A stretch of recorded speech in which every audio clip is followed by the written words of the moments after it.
The first sound was laughter. Not the warm kind, not shared joy, but the short, cutting laugh of a man who knew the room belonged to him. Victor Kranz, CEO of one of Europe's largest financial firms, leaned back in his chair, a wine glass balanced in his hand. His assistant smirked beside him, scanning the dining room as if measuring the worth of everyone inside. Across from them, the waitress set down a simple glass of water. She did not rush, did not stumble. Her uniform was plain, her watch old, her hair tied back. She greeted him with the same quiet tone she used with every table, and that was what made him laugh. He turned to his assistant, then switched to German. "This is what passes for service here?"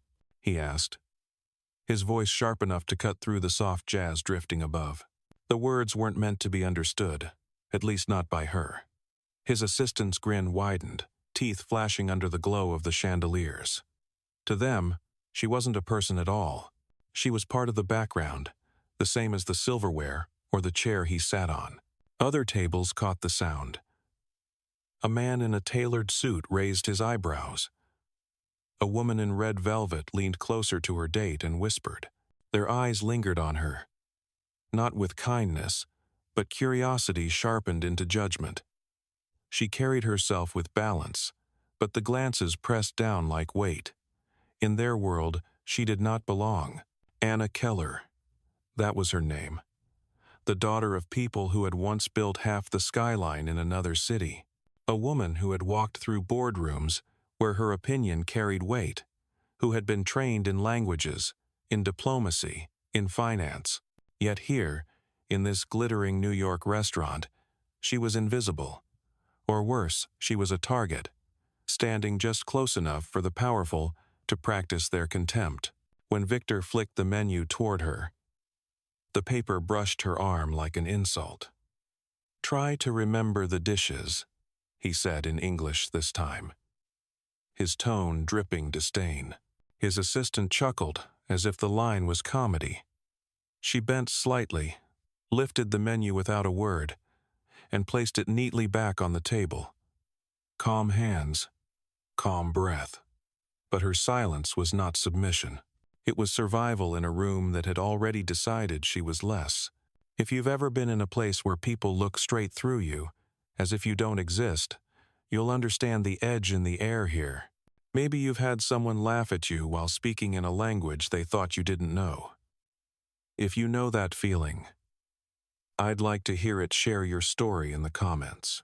Others listening right now might need to see they're not the only ones. Victor's laugh carried again, louder now, because he enjoyed being overheard. "They should hire better staff," he told his assistant in German, his eyes sliding over Anna like she was a stain on the linen. His assistant leaned back, voice low but mocking. "She probably doesn't even know what we're saying." The two men shared a smile that wasn't about humor. It was about victory over someone who couldn't fight back. At a nearby table, a hedge fund broker raised his glass. "She looks like she wandered in from a diner," he said to his companions. They chuckled, not bothering to lower their voices. Anna moved past them with a tray of martinis, her step steady, her balance perfect. She had heard worse. She had grown up in a world where sharp words were weapons, taught to hold her chin high no matter who tried to strike. But here, tonight, the weapons weren't swords or deals. They were eyes that dismissed, laughter that erased, and words meant to reduce her into nothing. The injustice wasn't hidden, it was celebrated. Every chuckle was a reminder that they thought she did not matter. Victor leaned closer to his assistant, speaking in German again, faster this time. "She's too plain to be working here. No polish, no presence. People like her should stay invisible." His assistant's grin flickered into a laugh that earned a look from the table behind them. The message was spreading across the room. Guests didn't need to understand the words. They understood the tone. They recognized cruelty when it dressed itself in power. Anna kept her pace. She placed a basket of bread on their table, hands steady. Victor didn't thank her. He didn't look at her. He was busy savoring his dominance. To him, she was a backdrop against which he could shine brighter. To everyone watching, she was confirmation that some people are allowed to be mocked, while others are given the spotlight. And yet, there was something in her posture, the way she didn't hunch, the way her eyes didn't drop. She knew what they were saying. She had always known. But she chose not to let their contempt shake her hands. It's strange, isn't it? How silence can reveal more than words. How a single look can expose an entire room's cruelty. That's why stories like this matter. If you found yourself in a moment where silence weighed heavier than anything else, I invite you to stay with me, subscribe to this channel, and walk with these stories as they unfold. They're not just entertainment. They remind us we're not alone when the world decides we don't count. The dining room buzzed. Deals were being made. Laughter spilled from tables. Forks clinked against plates. But at the center of it all sat Victor, comfortable in his tailored suit, convinced the night would go as he wanted. And across from him stood Anna, quiet, calm, carrying the memory of every slight, every whisper, every laugh at her expense. The injustice was set. The room had taken its side. She was the outsider, the invisible one. Or so they thought. The maitre d' walked past, his smile bright for another table of investors. But when his eyes flicked toward Anna, there was nothing. No acknowledgement, no kindness. She wasn't part of the picture he wanted guests to see. She might as well have been invisible. At the bar, a pair of women in sequin dresses watched her carry a tray. One of them smirked, tilting her phone just enough to take a photo. "She doesn't look like the staff here," she whispered. The other laughed softly, eyes following Anna, as if she were a curiosity in the wrong exhibit. Anna heard it. Of course she did. But her stride never faltered. Balance perfect. Tray steady. Expression calm. Victor leaned back further in his chair, his watch catching the light, his voice loud enough to cut across the room. "People like that dream of sitting at tables like this," he said in German, savoring the weight of every syllable. His assistant chuckled too hard, forcing the sound, letting it spill outward so the nearby tables could enjoy the performance. They wanted witnesses. They wanted the humiliation to echo. The restaurant was full of those witnesses. Some guests pretended not to notice, eyes lowered to their menus, but the tension had already coiled around the room. The unfairness was naked, one man exercising power simply because he could, the others allowing it by silence. That silence became complicity, and Anna stood at the center of it. She poured their wine. The bottle tilted just so, the liquid catching the light in a steady stream. Her hands never shook. Victor muttered to his assistant, his lips curling, "She's probably never even tasted wine like this." The words landed like ash, meant to stain. His assistant laughed again, eager to prove his loyalty. Anna didn't answer. She never did. But her silence wasn't empty. It was a wall firm, unmoving, refusing to bend under their weight. At another table, a hedge fund manager loosened his tie and raised his glass toward her. "Hey, sweetheart, you forgot the lemon twist," he called, waving his hand like she was a servant to be summoned with a snap. Laughter burst from his table. She paused, her hand still on a glass, and met his eyes for just a second. Calm, even. Then she walked to the bar, returned with the garnish, and placed it on his table with a quiet, "Here you are." No stumble, no apology. Beyond the words required, the man blinked, caught off guard by her composure.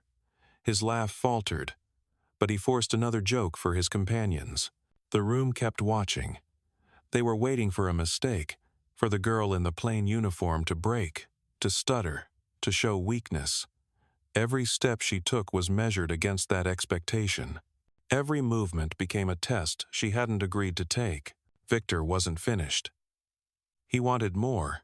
"Let's see how good your memory is," he said, switching to German again, rattling off 3 dishes in quick succession, his assistant adding extras, piling on sides.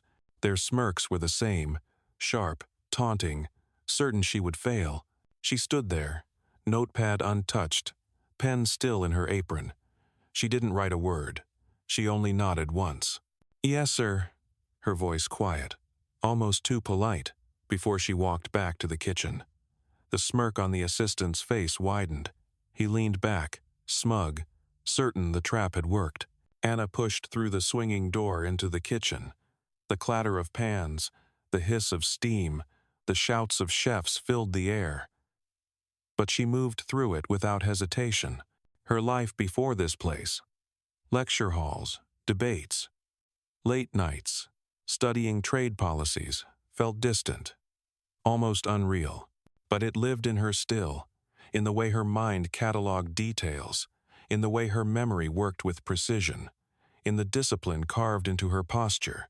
Back in the dining room, Victor tapped the table with a fork, impatient. His assistant whispered something that made him laugh again. Their performance was for the room, not for themselves. They wanted everyone to see her fail, and they wanted to be the ones who made it happen. Anna emerged again, the plates balanced effortlessly on her arms. She set down the duck, the sea bass, the pasta, every dish flawless, not a single mistake. Then she reached into her apron and placed a small handwritten card next to Victor's plate. Each dish was listed in both English and German, every ingredient noted in neat script. For the first time that night, Victor's smile froze. His assistant's laugh died in his throat. The card lay there like evidence, undeniable and cold. Anna poured water into their glasses, her hands steady. She didn't raise her voice, but when she spoke, the words were perfect, crisp, and unmistakably fluent. "I learned this recipe from the head chef in Hamburg," she said in German, her tone almost gentle. "Back when you were a regular there." The sound seemed to shift the air. Forks paused mid-air. Conversations thinned. Silence fell across the tables nearby, spreading outward like ripples. Victor's hand froze on his glass. His assistant stared at the card as if it had betrayed them. The laughter they had worked so hard to project vanished in an instant. The room didn't cheer, didn't clap.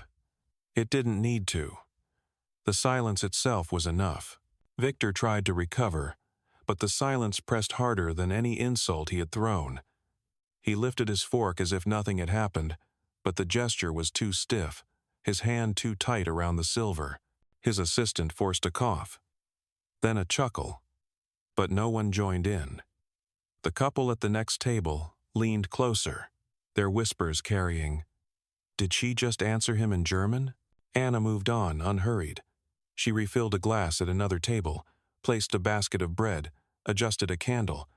Nothing grand, nothing loud, but each step felt louder now than Victor's earlier laugh. Guests who had sneered before were watching her differently, unsettled by what they'd seen. At the far corner, 2 women scanned her uniform, eyes narrowing. One raised her hand and caught Anna as she passed. "Your apron's stained," she said sweetly, just loud enough for others to hear. "It looks unprofessional." The women at her table tittered, satisfied at finding a flaw. Anna glanced down. The faint mark was barely visible in the dim light, but she smoothed it with her hand, her voice calm. "Thank you for pointing that out." She met the woman's eyes, steady, unflinching, then turned away. The woman muttered to her friend, "They should really train these girls better." The words floated, sharp, designed to sting. Around them, a few chuckles rose, but they were weaker now, uncertain. Victor leaned back, seizing the chance to reclaim ground. His voice was louder, careless. "I doubt her salary could buy a bottle of this wine," he said in German, letting the words spill outward. His assistant laughed too quickly, too eager to echo. "People like her dream of sitting at these tables, but they'll never get here." Anna stepped forward again, bottle in hand, pouring wine with a precision that betrayed nothing. She didn't glance at him. She didn't acknowledge the barb. She let their words hang in the air, heavy, until they turned into their own echo. The restaurant had shifted. Guests were no longer just entertained. They were watching closely. Some eyes held pity, some discomfort, but none could deny what was happening. A man in a navy suit frowned, his fork untouched. A younger entrepreneur at another table smirked, leaning toward his friends. "Must be rough serving people like us all night," he said, half laughing. The group around him snickered, waiting for her to snap. Anna paused, her hand resting lightly on a plate she was clearing. She met his gaze for just long enough to hold it. "It's honest work," she said evenly. Her voice carried, soft but firm. The young man shifted in his seat, his laugh trailing off into silence. That moment, too, spread across the room. Whispers quieted. Eyes tracked her steps. If you've ever been dismissed like that, written off because of your clothes, your job, your place in the room, you know how sharp it cuts. And if you've carried yourself through it with steady hands, you know that's its own kind of power. If a memory comes to mind while you listen, I'd love for you to share it in the comments. And if you want more stories that cut through the noise, stay with us, join this channel, so you don't miss the next one. Sometimes it's in stories like this that we remember we're not alone. Victor tapped his glass, jaw tight. He was losing the room, and he knew it. But pride is a stubborn thing. He leaned forward, his words a low growl in German. "Perhaps you were a server in Germany, and still are. That's all you'll ever be." His assistant nodded, lips curling, eager to drive the insult deeper. Speaking well doesn't change status. The air had turned heavy again, but different now. Not everyone laughed. Not everyone looked away. A woman in black leaned over from another table, her voice sharp as she eyed the old silver watch on Anna's wrist. "That watch doesn't fit the vibe here," she said, her friends giggling, their phones already ready to record. Anna looked at the watch, its face scratched, but still ticking. She touched it briefly, her father's gift, then lifted her gaze. "It keeps time," she said quietly. Her tone was steady, stripped of decoration, only truth. The woman's laugh faltered. Her friends exchanged uncertain smiles. Victor tried again, smirking as if to claim the final word. But Anna turned her head, just slightly, her eyes finding his. The room leaned closer, breath held. She spoke in perfect German, voice soft but carrying clear. "Interesting you say that, since I am the second largest shareholder of Adler Holdings Bank." The words landed like stone. The chatter collapsed. The couple in red velvet gasped. The man in the navy suit froze. Phones lifted, whispers surged. Victor's face drained of color, his assistant staring at her as if the ground had shifted. Anna reached into her apron and drew her phone, swiping once. For only a second, she held it out long enough for Victor to see the bank's logo, the signatures, the confirmation. Then she slipped it away again. No flourish, no triumph. She didn't need it. The silence returned, heavier this time. And in that silence, every insult, every laugh, every dismissive glance turned back on the ones who had thrown them. The dining room should have returned to its rhythm, but it didn't. The air was unsettled, caught between what had been said and what it meant. Some guests shifted in their seats, uncertain whether to continue their conversations or to keep watching the table at the center. Victor lifted his wine, forcing a smile, but his hand trembled just enough for those closest to notice. The whispers started small. She said shareholder. A man muttered to his date. "Did you hear that? Adler Holdings." The name carried weight. A few guests reached for their phones, pretending to check messages while recording the tension across the room. Anna moved on, calm as before. She cleared a plate, poured another glass, offered a polite nod to a couple celebrating an anniversary. Nothing in her tone or step suggested pride or anger. She was simply steady, unshaken. But the steadiness itself now drew more eyes. At a nearby table, a woman in pearls leaned forward, voice dripping with false sweetness. "Excuse me, dear," she called, lifting her glass just slightly. "But the bread is cold. I thought this place held higher standards." The comment was aimed not at the bread, but at Anna herself, a disguised insult sharpened by tone. Anna paused only long enough to acknowledge. "I'll bring fresh bread immediately," she said.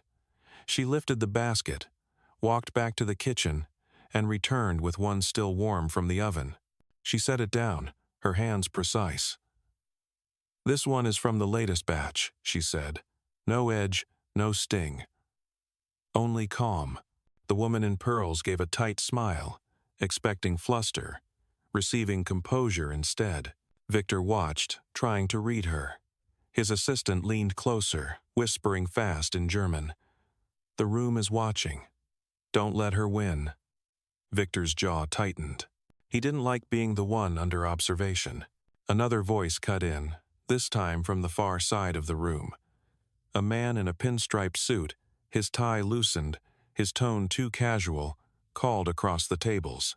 "Hey, waitress, smile more. Customers like that." His companions laughed, clinking glasses. Their amusement was easy, careless, built on the expectation she would shrink under it. Anna walked to their table with a water pitcher. She refilled each glass carefully, her hand never spilling a drop. When she straightened, she looked directly at the man. "I smile when it's earned," she said softly. "No flourish, no bite, just steady truth." The man blinked, his grin faltering. The laughter at his table died quickly, leaving an awkward silence behind. The small exchanges added up. The balance of power in the room was shifting, but the attempts to pull it back grew sharper. Victor lifted his fork again, his voice pitched low but firm. "If that were true," he said in German, "you wouldn't be working here." His assistant added quickly, "No one with money cleans tables." They both smirked, convinced they had regained control. Anna turned, her eyes finding Victor's. Her voice was quiet, but clear, in perfect German. "I work here because my mother loves this restaurant's dessert. She is sitting right there." Heads turned in unison. At a corner table, an older woman lifted her hand in greeting, her smile warm, her presence dignified despite the gray in her hair. The murmur that followed was not laughter, it was admiration, even awe. The story had turned again, and not in Victor's favor. The hedge fund manager at the back of the room shifted uncomfortably, setting down his glass. The woman in red velvet lowered her phone, her earlier smirk gone. The silence returned, heavier than before, but this time it wasn't just against Anna. It was against those who had mocked her. Guests began to exchange glances, questioning themselves. Had they been complicit? Had their laughter added weight to the wrong side? The realization was spreading, slow but sharp. Anna continued her work. She served, she cleared, she poured. Each movement was professional, unshaken, as if she hadn't just redrawn the entire room's perspective. She didn't bask in it, didn't linger. That restraint only deepened the impact. At the bar, one of the younger servers approached her quietly. "Are you okay?" he asked under his breath. His concern was genuine, his tone stripped of performance. She gave a small nod, just enough to reassure. Her hands adjusted her apron, steady again. That was all she allowed herself. Back at Victor's table, the weight was unbearable. He tried to laugh, tried to summon the same arrogance as before, but it cracked at the edges. The assistant avoided Anna's eyes, pretending to study the card still lying on the table, its words undeniable. The restaurant had become a mirror. Every insult reflected back, every dismissal exposed.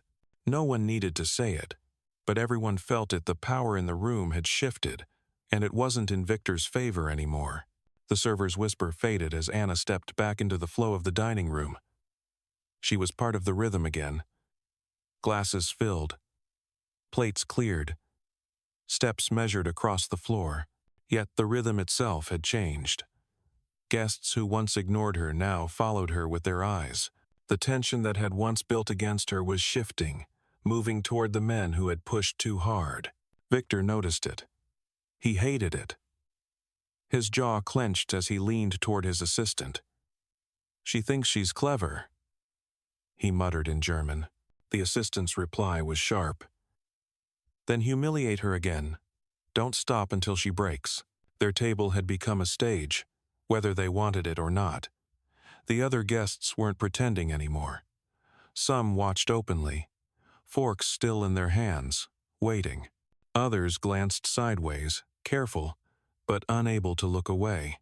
Victor tapped his glass with a finger, summoning Anna again. "Another bottle," he said in English this time, sharp, clipped, "and don't take all night." The tone wasn't about wine. It was about authority, about dragging her back into the role he needed her to play. She nodded once. Of course. No hesitation, no change in her expression. She collected the empty bottle and disappeared toward the bar. The assistant smirked, whispering something under his breath, but his confidence was thinner now. When Anna returned, she set the new bottle on the table.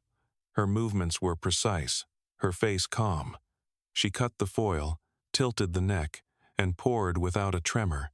Victor leaned back, waiting for a mistake. There wasn't one. The wine settled perfectly in the glass, the color catching the light.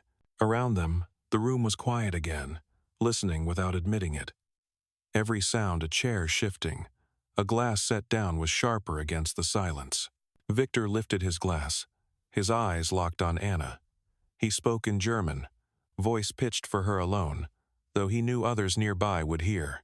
2 years ago in Munich, I told the chef this wine should breathe exactly 12 minutes, no more. You wouldn't know that. Anna's gaze didn't shift. Her voice was even, soft, and in perfect German. I remember. I was there that day. The fork in Victor's hand froze. His assistant's smirk died instantly. A ripple spread through the tables closest to them, small gasps, a whispered, "She said Munich."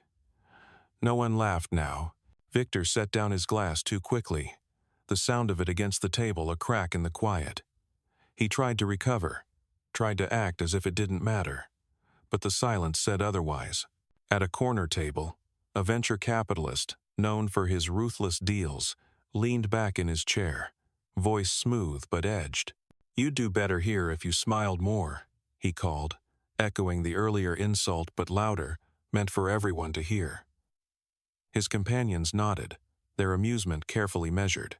Anna carried a pitcher of water to their table. She poured slowly, evenly, filling each glass. When she finished, she looked at him directly. "I smile when it's earned," she said. The words landed flat, simple, undeniable. The man blinked.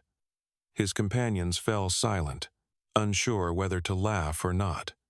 The weight of the room pressed down again. Victor shifted. Restless.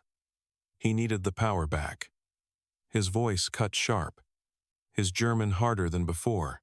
"Perhaps you've learned to speak well, but speaking well doesn't change who you are. A servant in Germany, a servant here." His assistant nodded quickly, desperate to agree. Anna didn't move. Her hands folded briefly in front of her, posture unbroken. She stood in silence, letting their words echo. The silence stretched longer than they expected. Guests watched, waiting for her to answer or not. Finally she spoke, still in German, still quiet, still precise. "It's interesting you say that, Mr. Kranz. Since I am the second largest shareholder of Adler Holdings Bank," the words were colder this time, sharper, stripped of softness. The silence that followed was absolute. Not a fork moved, not a glass clinked. The couple in red velvet froze, their eyes wide. The man in the navy suit lowered his phone slowly, his jaw tight. Across the room, someone whispered, "Adler Holdings," and the sound carried like a verdict. Anna reached into her apron, produced her phone, and swiped once. She held it just long enough for Victor to see the logo, the signatures, the confirmation. Then she put it away. No show, no performance.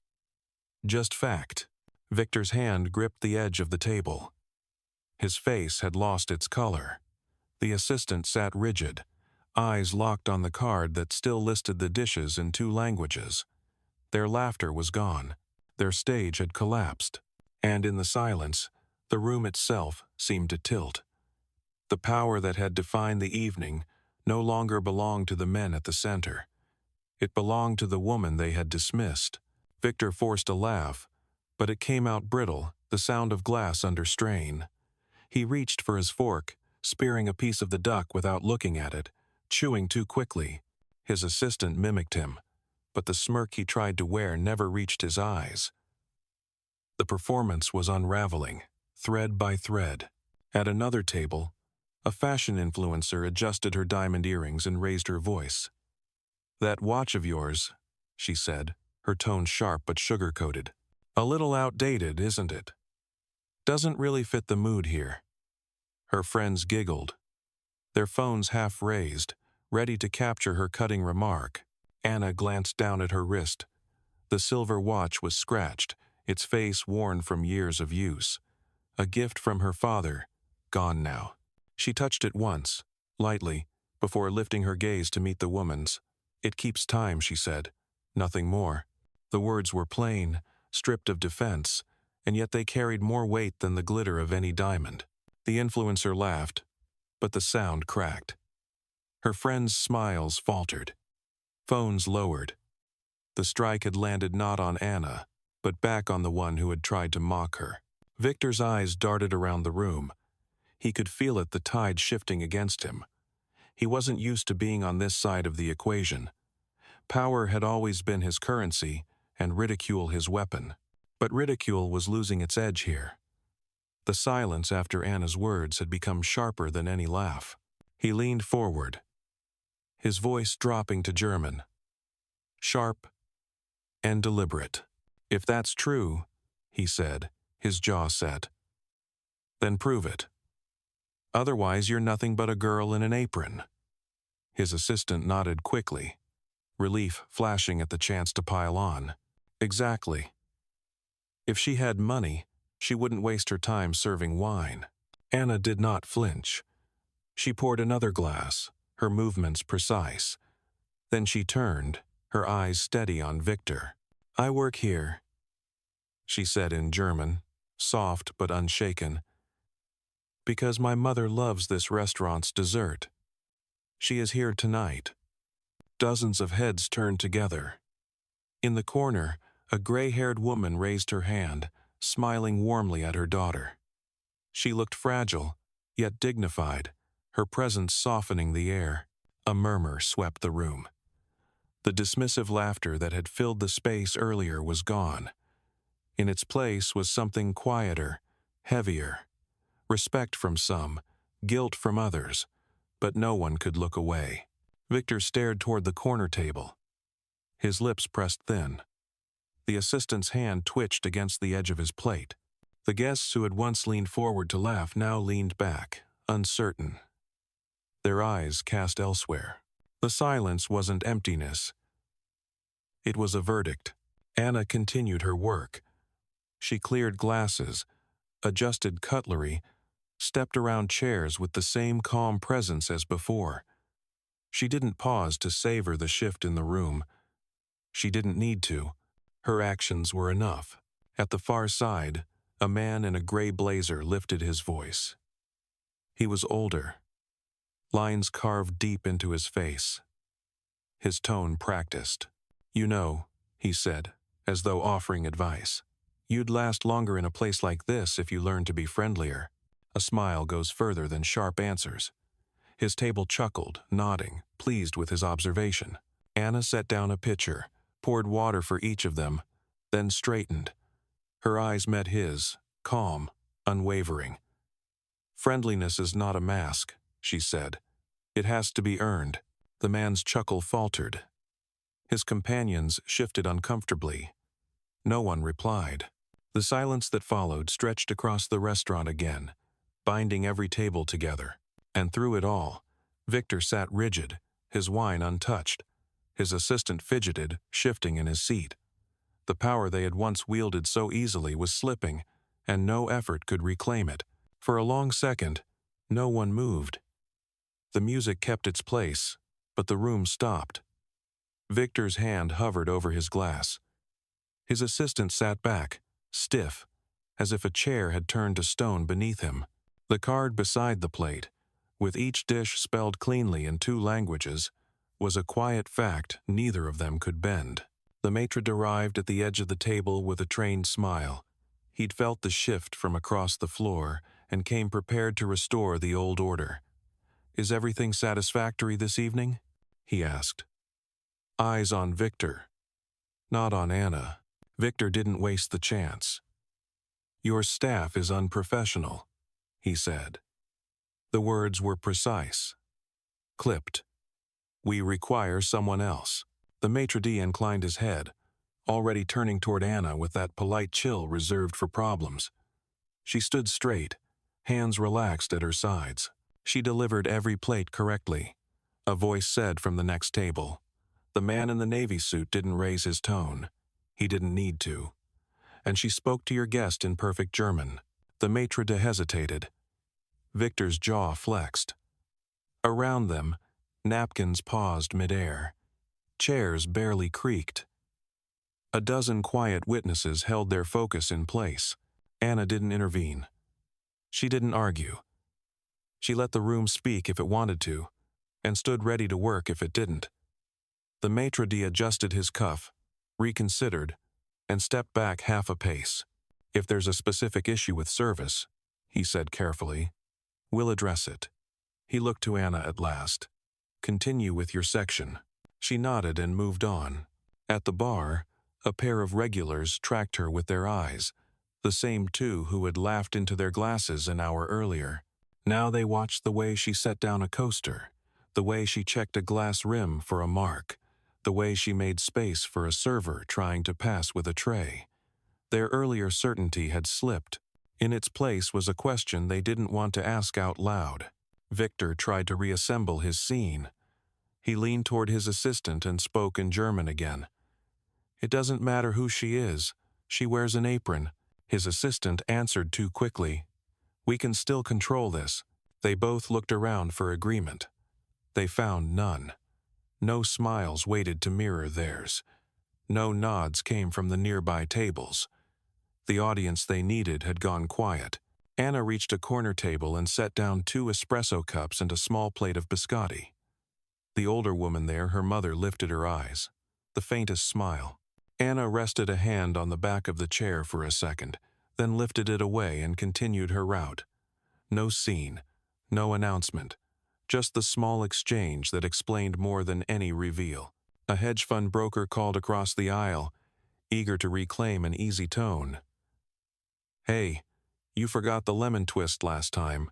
Don't make it a habit." "Understood," Anna said.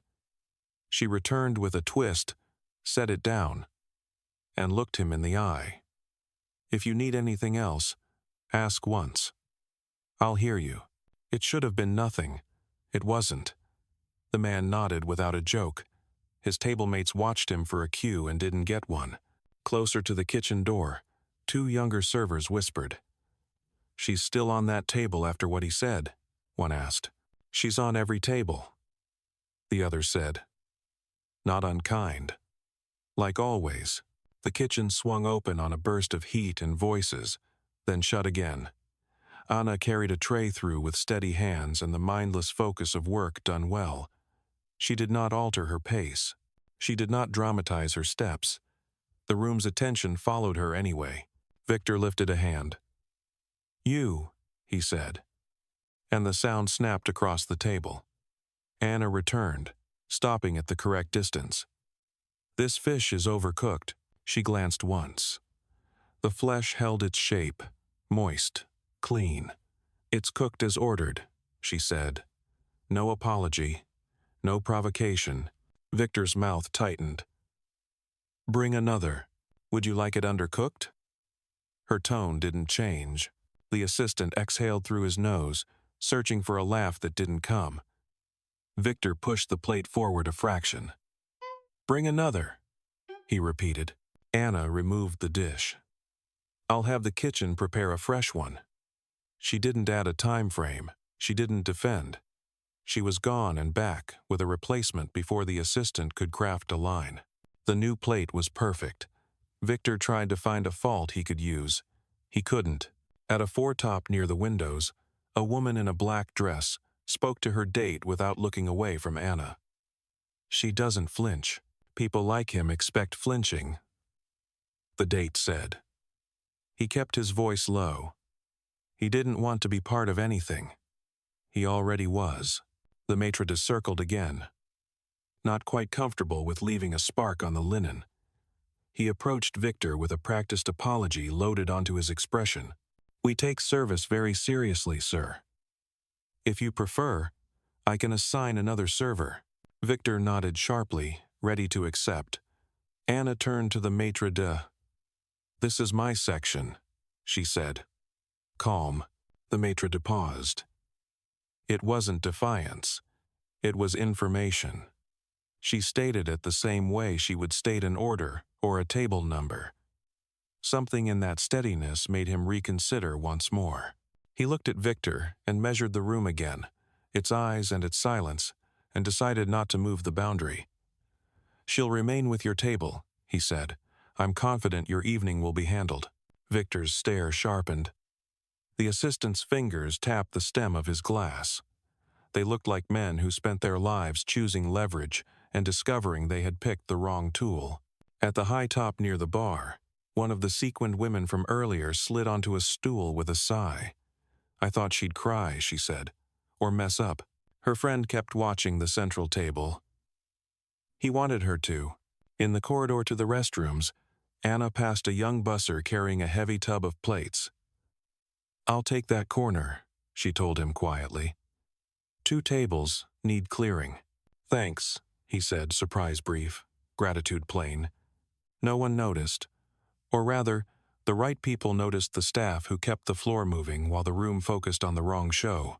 On her way back, a man in a gray blazer, the one who had recommended friendliness, raised a single finger. Check, he said. He didn't meet her eyes. Of course. She set the black folder down. He opened it and paused, his face tilting as he scanned the line itemized with care. You included the cookies, he said. They're complimentary when requested with coffee, she said. He hadn't requested them. She had sent them anyway. He closed the folder and left a tip without comment. It was generous, not performative. He didn't thank her. He didn't need to. He had understood the point and didn't want to make a speech about it. At Victor's table, the assistant tried a new angle. Let us have a different wine, he said in English, too loud, so the nearby tables would hear. Something with more pedigree. Anna waited. He reached for the list and pointed to a label known as a signal. This one, he said. I expect you know it. Yes, she said. I know it. He expected her to stumble on a note or a name. She didn't offer either. She returned with the bottle, presented it without flourish, and poured with the same steady hand. Victor watched her wrist, ready for the slightest tremor. There wasn't one. He lifted the glass and took a drink. It's fine, he said. He wanted it to sound like a verdict. It sounded like a concession. A table of 4 in their 30s asked for recommendations on the dessert menu. Anna listed 3 without hesitation, each with a clear reason a person might choose it. If you like citrus, the tart is clean, she said. If you prefer balance, the panna cotta is quiet and even. If you want something fuller, the chocolate torte is strong. She did not name the one she would bring to her mother. She did not need to. The 4 smiled, relaxed. They weren't part of the room's tension anymore. They were part of the evening again. That was the point. Near the entrance, a late-arriving couple paused, scanning the scene. The host led them past Victor's table. The woman glanced from Victor's set jaw to Anna's steady posture, then back again. She understood enough to keep moving without comment. The man held his blazer closed against the draft and followed. The influencer in the corner traced her finger over the rim of her glass, eyes narrowed. She lifted her phone and then set it down without opening the camera. She had seen which way the room had turned. She wasn't going to catch an easy moment. Her friends shifted, bored now that no one was bleeding. They moved on to a conversation about a launch party, then fell into silence, listening again without admitting it. Victor lifted his napkin and then set it down. He stared at the card that still lay beside his plate. "You think you've made a point?" he said to Anna in German. It sounded like a statement. It was a defense. End of quote.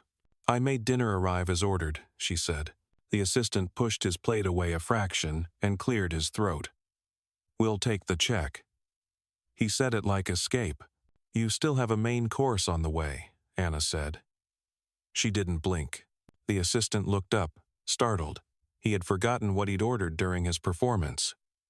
Victor shot him a look that would have landed harder in a private room. It slid off here. A server passed with a tray and nodded at Anna, small and respectful, the kind of acknowledgement that staff gave one another when something heavy had been carried without a drop spilled. At her mother's table, the espresso had cooled. Anna replaced it with a fresh one without being asked. "Too much?" her mother asked, eyeing the room with a calm that had taken a lifetime to earn. "Just work," Anna said. Her mother considered her face for a second, then let it go. "Bring me the tort when you have a minute," she said. "Only if you have a minute." "I will." A young couple at the bar finished their drinks. The woman, nervous and kind-eyed, paused as Anna passed. "You handled all of that with so much grace," she said. The words were soft, almost private. The man beside her nodded. He looked like someone who had once been laughed at by someone like Victor and had done nothing about it. Tonight felt like a correction. "Thank you," Anna said. She meant it and moved on. Victor's assistant watched her go and then leaned in close to his boss. "We need to leave," he said in German, voice low. "You don't win this." Victor stared at his glass and didn't answer. He could feel the eyes. He could feel the quiet. He could measure the thin layer between him and everyone else, the one that money used to thicken and that had worn down to almost nothing. The kitchen door swung again. A line cook called out for pickup. Anna was there, on time, collecting 3 plates, checking each with a single glance, and moving through the gap a busser made for her with outspoken coordination. The floor worked when people trusted one another to do their jobs. Tonight, that work was visible because so much else had failed to distract from it. She arrived at Victor's table and set down the mains. A piece of roasted fish, a pasta with a reduced sauce, a small salad with dressing on the side, per the assistant's extra request from earlier. The assistant looked at his plate, then up at Anna, on the edge of one more attempt. He caught her eyes and found nothing to push against. He lowered his gaze and reached for his fork. At the next table, the man in the navy suit finally spoke to his date. "You don't see it often," he said. "Someone staying steady the entire time." "She had to," the woman said. "If she cracked once, they'd say that was the real her." He nodded and looked down. He had done exactly that to someone once. He tasted it again now, and didn't like the flavor. Victor ate, motions mechanical. He had lost the room. He knew it. But pride likes to make the loss slow. He chewed and swallowed, and looked for a place to set his eyes that didn't show him himself. By the window, a girl of 10 sat with her parents, legs swinging under the chair. She watched Anna carry a dessert past and tugged at her mother's sleeve. "Is she in charge?" the girl whispered. "Of what?" the mother asked. "The place," the girl said, eyes wide. The mother smiled. "She's in charge of herself." The girl nodded like that was bigger. Anna returned to her mother with the torte, set the plate down, and stayed standing for a moment. "It looks good tonight," her mother said. "It's the same," Anna said. "Maybe I'm different," her mother said, and took a bite. "Yes, that's it." A busser reached for a water glass on Victor's table and hesitated, waiting for space. Anna shifted half a step so he could move, and he nodded with a gratitude so small no one else noticed. The work continued. The evening continued. The room reset around the new balance without anyone admitting it had changed. Victor placed his fork down and signaled with 2 fingers for the check. He did it with the same clipped motion he had used all his life, the one that assumed immediate service. Anna brought it without delay. He opened the folder and paused over the total. Not because of the number, but because the handwriting at the bottom was clean and legible, and exactly the same as the card that had undone his night. He signed. The assistant signed. They stood. Chairs scraped lightly. They expected the room to clear a path for them. The room didn't. People were seated. People were eating. People were talking quietly to each other. Victor and his assistant stepped around a server with a tray and a busser with a tub. No one rushed to make space. The path was simply what it was. At the door, Victor turned back. He didn't look at Anna. He looked at the table where the card had been, and then at the corner where the older woman sat with her dessert, then at the maitre d', who met his eye without yielding. Victor left. The assistant followed. The door shut. The music, which had never stopped, felt audible again. A chair creaked. A fork touched porcelain. Conversations picked back up without laughter that aimed to hurt. Anna collected the signed check, processed it, and returned the folder to the table with the same quiet efficiency as she had at the start of the evening. Nothing about her routine changed for show. She maintained it because it worked. The maitre d' approached once more, this time without a prepared expression. "Thank you," he said, just above a whisper. "For what?" she asked. "For handling the floor," he said. She gave a short nod. "I did my job." "Yes," he said. He held her eyes for a second, and then moved on. At the bar, the 2 sequined women asked for the dessert menu. One of them, the bolder one, looked up as Anna passed. "What do you like?" she asked, a simple question that should have been asked an hour ago. Anna gave her the same answer she had given the table of 4. "If you want balance, the panna cotta is quiet and even. If you prefer citrus, the tart is clean. If you want something fuller, the chocolate torte is strong." They ordered the tart and the panna cotta. When the plates came, they ate without their earlier commentary. The phones stayed on the table, dark. The night settled. Service kept moving. Tables turned. The staff worked their routes with the unspoken choreography that made a busy room appear effortless. Through it, Anna remained a fixed-point acknowledgments from co-workers, clear eye contact with guests, the same posture she had brought in at the start. Near closing, the man in the navy suit rose and slipped on his jacket. He paused by Anna. "Thank you," he said. He didn't specify for what. She didn't ask. The younger server who had asked if she was okay earlier stopped by with a quiet grin. "That was something," he said. "It was a shift," she said. "Feels better," he said. "It feels clear," she said. He nodded and moved on. Her mother had finished the torte. The plate was clean.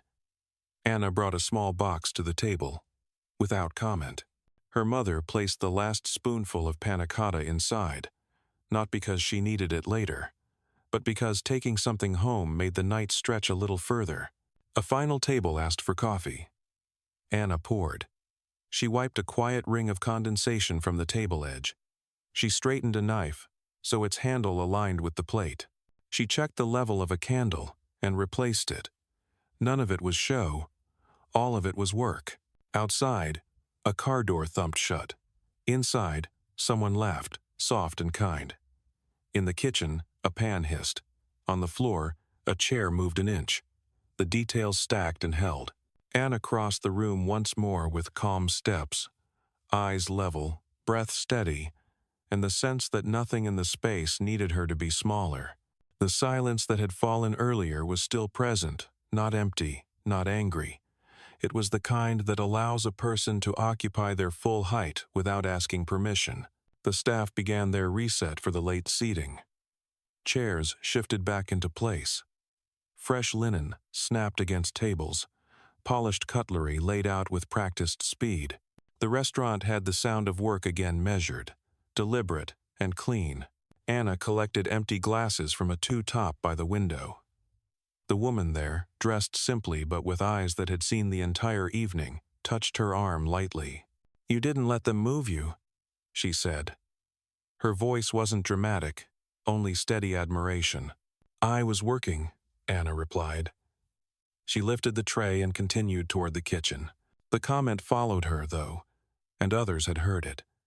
At another table, a guest in a charcoal suit glanced down, uncomfortable, remembering the smirk he had allowed himself earlier.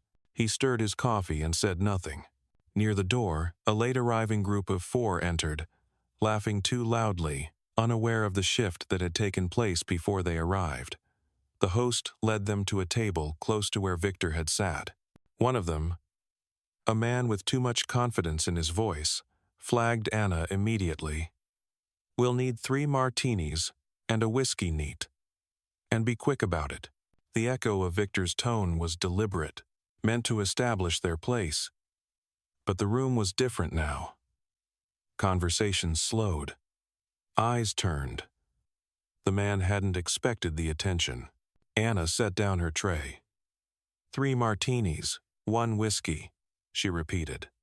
Her tone was calm, her pace measured. She didn't acknowledge the rudeness, didn't lower her eyes.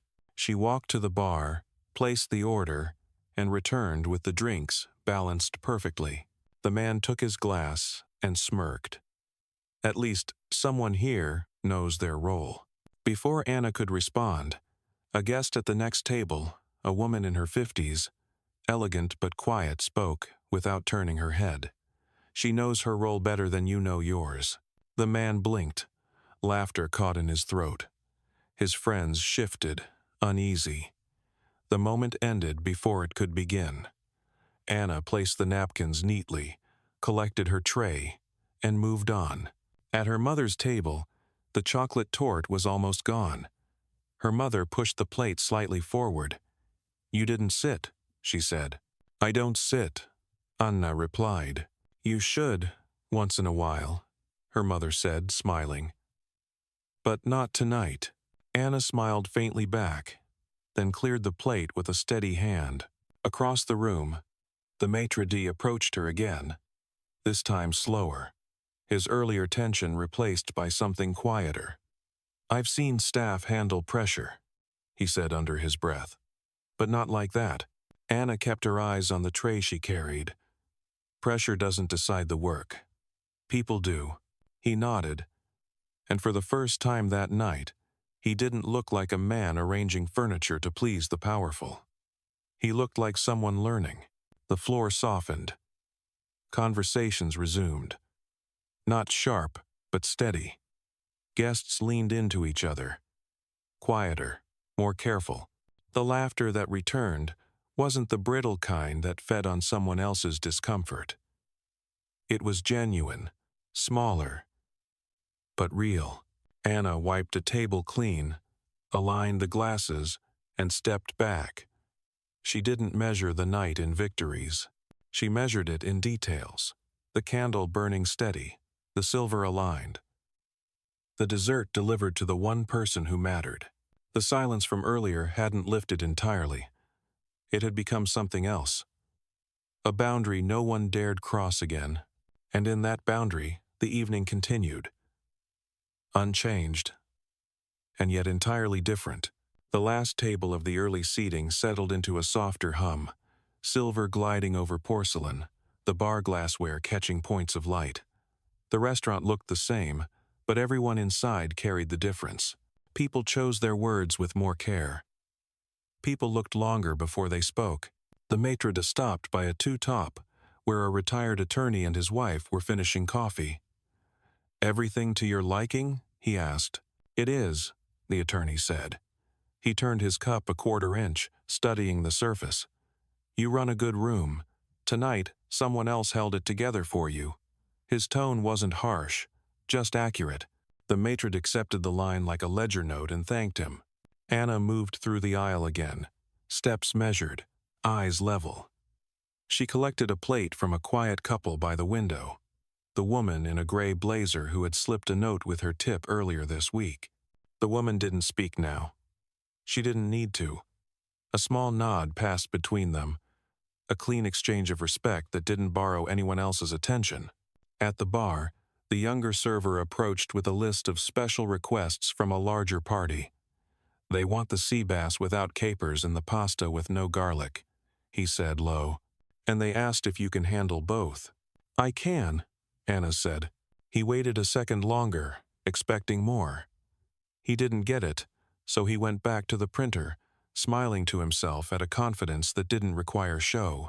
Near the entrance, two men in conservative suits arrived late from an event nearby, each with the practiced politeness of someone who spends days in rooms where everyone knows their title. They recognized Victor by reputation, if not by face, saw the empty table, glanced at the check folder waiting to be collected, and drew their own conclusions. They asked for a table away from the center. The host led them to a corner and handed off menus with a neutral welcome. Anna met them shortly after. The older of the two reviewed her quickly, not unkindly, and closed his menu with a small nod. "We'll trust your judgment," he said. "Whatever you recommend." "Two starters and a main to share?" she asked. "Good," he said. "Bring what the kitchen respects." She did. When the plates arrived, he smiled at the balance. That was the only compliment he offered, which was the only one she required. On her way back past the bar, the hedge fund broker, the lemon twist man, lifted his hand and then caught himself. "Miss," he said, gentler, "I gave you a hard time earlier." He swallowed, a man learning to form a plain sentence. "You didn't deserve it." "Thank you," she said. She didn't pat it with forgiveness. He didn't demand it. The exchange stayed clean. A busser glided by with a tub and nearly collided with a guest pushing back from his chair. Anna put a hand on the edge of the tub and steadied it without breaking stride. The plates barely shifted. The guest muttered a distracted apology. The busser exhaled in relief and kept moving, grateful for something he wouldn't have to mop. The assistant reappeared near the coat stand, waiting while Victor settled a final detail with the host. He kept his head down, shoulders drawn in, a man who understood that the room had marked him too. He glanced toward Anna, and then away, not ready to be seen, not ready to look directly at what he had helped make. Victor took the claim checks, nodded to no one in particular, and started for the door. A server crossed his path. He paused, then stepped aside. He didn't recognize the extraordinary in the ordinary. He only recognized that the room no longer cleared for him. Outside, a winter gust pushed the door on its hinges and sent a draft across the front tables. Candles flickered, recovered, and burned steady again. Inside, the heat from the kitchen held the floor at a comfortable line between busy and calm. At her mother's table, the espresso cup was empty again. Anna exchanged it for tea. "Enough sweetness for one night," her mother said, though her eyes went to the dessert menu as if checking whether enough was really enough. "You'll sleep better," Anna said. "I'm not sure that's the point," her mother said, amused. She picked up the tea and warmed her hands on the cup.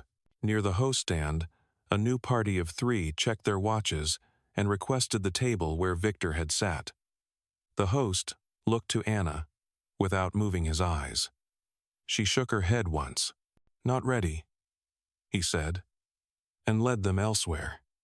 The party shrugged, accepted the change, and sat down with none of the entitlement that had stained the earlier hours.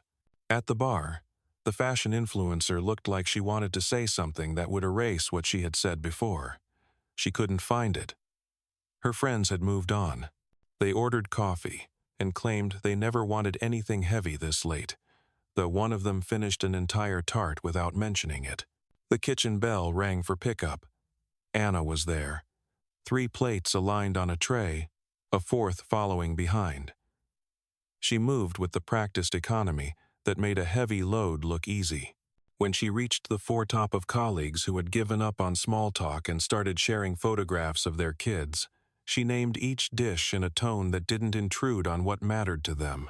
The photo on the screen changed to a basketball game. The tallest kid had finally found his elbows. They laughed softly and ate. In the corner, a table of 2 20-somethings argued over whether to split a dessert. "You have it," the woman said. "I'm fine." "You're not fine," the man said. "You just don't want to be the only one eating." Anna set down water and waited. The woman smiled, embarrassed. "What would you get if you were us?" she asked. "The panna cotta is even," Anna said. "You'll finish it without noticing. The tart is clean. The tort is strong. Share the panna cotta. Add espresso. Talk another 20 minutes. They both laughed. "That's good advice," the man said.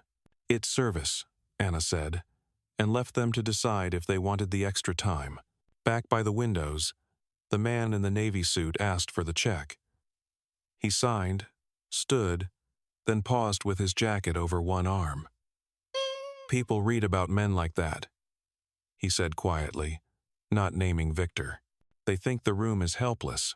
"It isn't," Anna said. He nodded. "Not if someone holds a line." He left it there and walked out.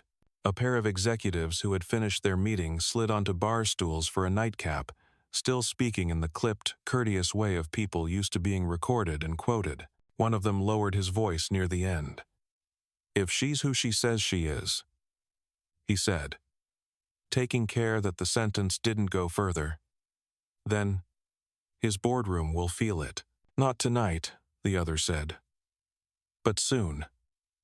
They didn't need to say how. People in their world didn't need to describe mechanics to understand consequence. Near the service station, the younger server stacked coupe glasses and glanced at Anna. "There's a story attached to you now," he said. "Outside this building." "There always was," she said. "Tonight people can see it," he said. She didn't answer. The dishwasher opened behind them with a breath of steam. The host called a table. The floor kept moving in its practiced track. The maitre d' approached again, hands lightly clasped. "He won't be back soon," he said, keeping his tone neutral. "That's not my work to track," Anna said. "No," he agreed. "But there are nights when the restaurant learns what kind of place it is." He paused. This was one. She accepted the line the way she accepted a ticket. Simple information. "We still have 3 mains in the window," she said. He smiled, stepped aside, and let her pass. At the corner table, her mother finished the tea and folded the napkin carefully, the way she had taught her daughter when the world was different and table manners were a language of their own. "How's the room?" she asked. "Settled," Anna said. "Good." Her mother tilted her head. "You're steady." "It helps," Anna said. "It helps you." "It also helps them," her mother said, nodding toward the dining room. "They forget how to behave unless someone reminds them without making a scene." Anna didn't comment. She replaced the empty cup with water and a slice of lemon. Her mother squeezed it with a small smile and drank. At a foretop just seated, one of the new guests took in the aftertaste of the evening without knowing what had caused it. "Feels different," he said. "What does?" his friend asked. "The room," he said. like someone aired it out. Anna reached their table with menus and water. "Good evening," she said. "We're out of the striped base. Everything else is available." They accepted this as the shape of the night and dug into the wine list with the seriousness of men who wanted to enjoy themselves without putting anyone on a stage. Between the kitchen and the bar, a runner handed Anna a folded note. "For you," he said. "From table 12. She opened it only far enough to read the first line, 2 words. "Neat hand. Thank you." She closed it and slipped it into the pocket of her apron. She didn't look toward table 12. Gratitude doesn't require an audience. A group of industry people arrived late, familiar to the staff by sight. They used first names with the maître d' and asked for a corner where they could talk privately. Anna set down water and stepped back as they compared calendars. One of them, older, careful, caught Anna's eye and gave a polite incline of his head. It registered as acknowledgement, not curiosity. He knew more than he would say, less than he wanted to ask. The room drifted toward last orders. Dessert plates cleared, coffee cooled, voices softened. The night began folding itself into the kind of memory that lasts without being photographed. At the station, the younger server checked the chalkboard and then turned to Anna. "You'll be here tomorrow?" he asked. "Yes." He nodded. "Good." He returned to his list, lighter. Her mother stood slowly, steadying herself with one hand on the table edge. Anna was there, not fussing, only present. "Ready?" she asked. "Ready," her mother said. The dessert was right. "It usually is," Anna said. They walked together toward the door, slow enough not to rush the end of a good thing. A busser passed with a tub and adjusted his path without being asked. The maitre d' held the door and offered her mother a soft good night that felt earned. On the sidewalk, the cold was brighter. Traffic murmured. A couple laughed near the curb. Anna adjusted her coat around her mother's shoulders and waited a moment while she settled. "You worked," her mother said. "Yes," Anna said. "You didn't let them decide what that meant," her mother said. "No," Anna said. They stood like that for a breath more. Then Anna stepped back inside to finish the floor. The last checks closed. The final guests left with the quiet of people who had eaten well and seen something they would talk about later, without knowing how to describe it. Chairs tipped for the night. Candles pinched. Silver stacked. The staff moved through the closing pattern with a kind of contentment that comes only after a hard shift earned its peace. The maitre d' walked the room, eyes on corners and edges, and stopped by Anna. "We'll see you tomorrow," he said. "You will," she said. He nodded and kept going, making notes in his head he would share with no one about standards and lines and the cost of silence and the worth of one person who remembered how to hold a room. The lights lowered by a degree.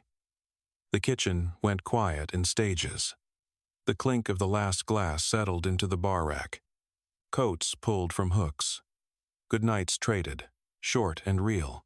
Anna checked her section one last time. Tables reset, stems aligned. Salt and pepper returned to their marks, the apron pocket light except for the folded note. She didn't open it again. She didn't need to. She kept it. Outside, the air met her with the same cold as before. She lifted her collar and turned toward home. The city wasn't different. The restaurant wasn't different. The people inside it were, a little. Sometimes that's all that happens on a night like this. Sometimes that's enough to move what needs moving. She walked, steady. The kind of steady that holds. And the quiet that had once been used to erase her now belonged to her entirely. The morning came with the same light it always brought, pale and sharp against the glass towers of the city. Offices filled, cars pressed through intersections. Newspapers carried names on their front pages, some expected, some not. Among them, A headline on a finance blog cut sharper than most. Adler Holdings board member. Humiliated by own shareholder. Victor's name was there. The story of the night had moved beyond the walls of the restaurant. A grainy video recorded on a guest's phone had spread, posted with a caption that needed no explanation. Never judge the one serving your table. It climbed through feeds, replayed again and again, clipped into shorter pieces that carried further still. Inside the restaurant, though, the routine looked the same. The staff arrived, set tables, polished glasses. Orders came from the kitchen. Guests took their seats. The air smelled of bread and citrus and coffee, but beneath the surface, everything felt lighter. Anna tied her apron and stepped onto the floor. The younger server gave her a grin that didn't need words. The busser lifted a tub and nodded at her in thanks for the help from the night before. The maitre d' greeted her not as a formality but with a tone that carried respect. At her mother's table, the usual spot in the corner, a smile waited. "You came back," her mother said. "I always do," Anna said. She set down water, clear and simple. Guests looked up more quickly now, some with recognition, some with quiet curiosity. A woman in a gray suit slid a note into her bill. "You remind me of my daughter. She never lets anyone push her down either." Anna folded the note once and placed it into her apron pocket beside the one from the night before. She didn't keep them for proof. She kept them because truth is worth holding. Midway through the service, a man in his 60s with a wrinkled suit but kind eyes asked for coffee. When Anna set it down, his hand trembled slightly. "Long life," he said when she asked if it had been a long day. She placed a small plate of cookies beside the cup without charge. He left $5 and a note that said, "Thank you for seeing me." Not every guest spoke. Some simply met her eyes longer than usual. Some nodded. Some left tips larger than they had intended. All of them carried the memory of a night when silence had been forced to change sides. Outside those walls, consequences rippled. Victor canceled appearances. His assistant resigned under pressure. A woman in red velvet who had filmed the scene found her name trending for the wrong reasons and saw partnerships dissolve. A hedge fund manager lost a client who no longer wanted to sit at his table. None of it required Anna's hand. The weight of their own choices had found them. Anna didn't check the feeds. She didn't need to. She measured her day the same way she always had, by the tables turned, by her mother's smile when dessert arrived, by the details that made a room hold together. Her mother waited in the corner again that evening, gray hair glowing under the chandeliers. Anna brought her the chocolate torte, set it down, and for a minute sat beside her. "The same," her mother said after a bite. "It always is," Anna replied. "That's why it matters," her mother said. The room watched them for a moment, not with judgment, not with pity, but with respect. The kind of respect that doesn't need a speech. Later, as the night thinned and the staff reset the floor, the maitre d' pulled Anna aside. His voice was lower than usual. "I've been here 20 years, he said. "I've never seen a night like that. You kept the room together." He handed her an envelope, small and light. The staff had added from their own tips. She accepted it with a nod. "Thank you," she said, nothing more. The weeks that followed carried the story further. People who had never stepped foot in the restaurant repeated it. People who had felt invisible in their own lives shared it. The video kept moving, stripped into clips, captioned in languages far from German or English. But in the restaurant, the rhythm stayed. Tables filled. Orders came. Plates cleared. Anna didn't change her pace. She didn't let the noise outside turn her into a different person. She worked, she served, she brought dessert to her mother. That was enough. One evening, a man walked in with an understated suit. No need for an introduction. Conversations dipped when he arrived, then steadied again. He asked for Anna's table. She set a glass of water before him. her hand brushing his. He looked at her with eyes that carried weight in boardrooms far from here. He nodded once. She smiled, small, steady. Nothing more was said. In the corner, a girl tugged her mother's sleeve and pointed. "That's her," she whispered. "The one from the video." The mother smiled softly. "Yes. That's the one who stood up to that man." Anna heard it, her steps lighter, though her face stayed calm. The night continued, the same way it always did.